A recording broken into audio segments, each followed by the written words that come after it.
Our guest speaker tonight is a combat-decorated Marine, a #1 best-selling author, a syndicated columnist, and the host of War Stories on the Fox News Channel. Assigned to the National Security Council staff under the Reagan administration, our speaker was the United States Counterterrorism Coordinator from 1983 to 1986. President Ronald Reagan described him as an American hero. He was born in San Antonio, Texas, graduated from the United States Naval Academy, and served 22 years as a United States Marine. His awards for service in combat include the Silver Star, the Bronze Star for Valor, and 2 Purple Hearts for wounds received in combat. He currently serves the National Rifle Association as a member of our Board of Directors, and is on the Public Affairs Committee and is the chairman of the Military and Veterans Affairs Committee. Yet he claims that his most important accomplishment is to be the husband of 1, the father of 4, and the grandfather of 11.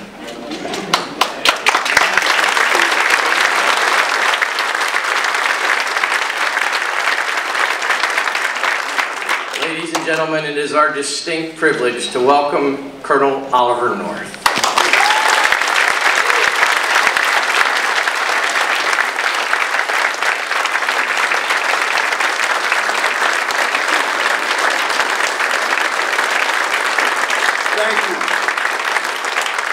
Thank you, Phil, for the great intro, my grandchildren appreciate that. Phil and I are trading places, by the way. He just got back from Afghanistan, and I go tomorrow for Fox News. And Phil was out there doing some great work, as you all know, about documenting what's actually being done. I do appreciate the chance to be with you here this evening. I must tell you, Phil, I was there when Kane introduced us downstairs when we opened up the new NRA Firearms Museum bookstore and gift shop, and Kane introduced the secretary of the NRA as legendary. And I was thinking to myself, I'm so glad that I'm not that old, that I'm legendary. Thank you, sir. I must also tell you, I've been here a lot as a member of the board and as a life member of the NRA. I've never seen this many cameras before, and it occurred to me the last time I saw this many cameras lined up for me, the session began with, will the defendant please rise?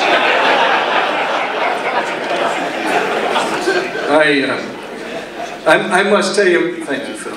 I must tell you, I've got the best job in all broadcasting. I know some of you others may think otherwise, and Hannity does think otherwise.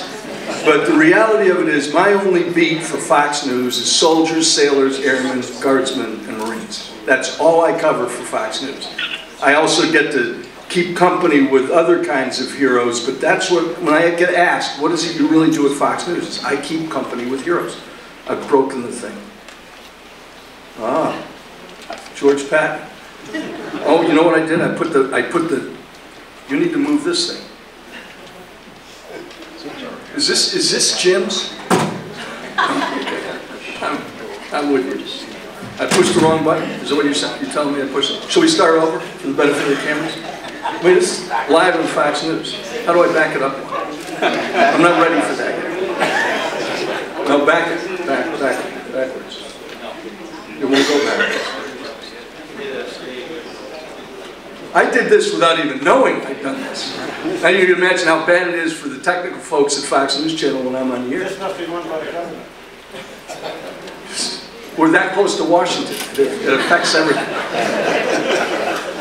I say that my job at Fox News is to keep company with heroes because it really is. And I say that to young people. Every once in a while, Fox will send me out to talk to a college campus somewhere. Just an exciting. I'd rather go to Kandahar, quite frankly. And I'll say to young people, I keep company with heroes, and I know I've conjured up in the mind of a young person the image of somebody wearing a spandex suit and a cape. But that's not the definition of a hero. The definition of a hero is a person who has put themselves at risk for the benefit of others. And that's basically all I do. I know that some of my colleagues at Fox News and the rest of the so-called mainstream media don't get that. I tell them every once in a while that you know, the military and the media have a lot in common. They both take casualties.